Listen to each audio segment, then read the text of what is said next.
আমরা দেখেছি যে জামায়াতে ইসলামী এবং বিএনপি পরস্পর একটা যুযুধান অবস্থানে।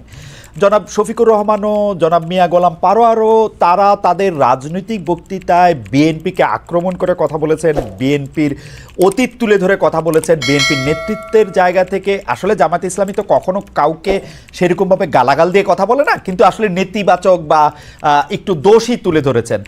এর একটা প্রভাব কিন্তু আমরা মাঠ পর্যায়ে দেখেছি, বিভিন্ন শিক্ষা প্রতিষ্ঠানে, বিভিন্ন জায়গায় জামায়াত এবং বিএনপির একটা আধিপত্যের লড়াই আমরা দেখেছি, সোশ্যাল মিডিয়াতে ক্রমাগতভাবে দেখছি।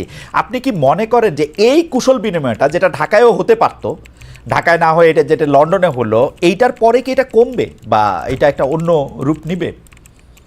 জামায়াত আর বিএনপির মধ্যে কি আবার পুনর্বন্ধুত্ব তৈরি হবে? আমি বুঝতে পেরেছি খালিদ ভাই, আমি এই প্রসঙ্গটাই আসবো। তার আগে একটু শুরুটা করে নেই যে বিএনপির সঙ্গে জামাতের আপনার বক্তব্য অনুযায়ী যে কিছু দূরত্ব বা সমালোচনামূলক বক্তব্য উভয় পক্ষে হয়েছে, এটা মিডিয়াতে নানানভাবে এসছে। এই ব্যাপারে আমাদের পরিষ্কার বক্তব্য হলো যে জুলাই অভ্যুত্থানের পরে আওয়ামী ফ্যাসিবাদীর পতিত স্বৈরাচার যখন বিদায় নিল, রাজনীতিতে তারাই ছিলেন আমাদের সকলের প্রতিপক্ষ। আমরা তাদের বিরুদ্ধে তো জোটবদ্ধ আন্দোলন করেছি, লং টাইম করেছি, সকলেই আমরা নির্যাতিত। জামাত শুরুতে আমাদের উপরে আক্রমণ এসেছে, শেষ জুলুমা আমার শিকার হয়েছে আমাদের দলকে নিষিদ্ধ করে।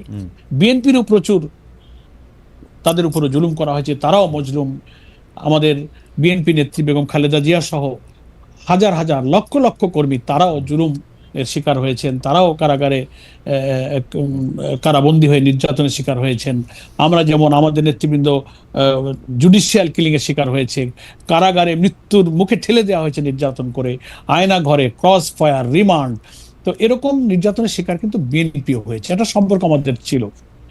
কিন্তু যখনই জুলাই অভ্যুত্থানের মধ্য দিয়ে রেজিমের পরিবর্তন হলো, পলিটিক্যাল যে প্রতিপক্ষ আমাদের না থাকায় একটা ধারণা হয়ে গেল যে সামনে নির্বাচন হবে, এবং ন্যাচারালি মানুষ মনে করতে লাগলো, এবং বিএনপি বা জামাতের জনশক্তির মধ্যে মাঠ পর্যায়ে এই ধারণা হওয়াটা অস্বাভাবিক নয় যে সবাই তো আমরা নির্বাচনে যাব।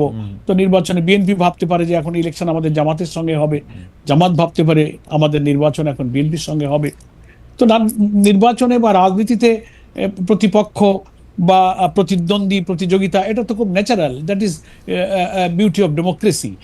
এটা ছিল। কিন্তু কিছু কিছু কথা যখন আমরা শুনেছি বিভিন্ন দলের পক্ষ থেকে, ইভেন বিএনপির কিছু বন্ধুরা যাদের সাথে আমরা খুবই ঘনিষ্ঠ, খুবই ক্লোজ রিলেশন নিয়ে চলি, সমালোচনা করতে গিয়ে এমন এমন ভাষায় আমরা সমালোচনা শুনেছি যেগুলো আমাদেরকে খুব ব্যথা দিয়েছে, যে ভাষাগুলো আওয়ামী লীগ ব্যবহার করত, তাদের ভাষা। আমি সে ভাষাগুলো এখানে আর বলতে চাই না, যে কোনো জিনিস তিক্ত না হোক, সেই ভাষায় আমরা কিছু সমালোচনা শুনতাম।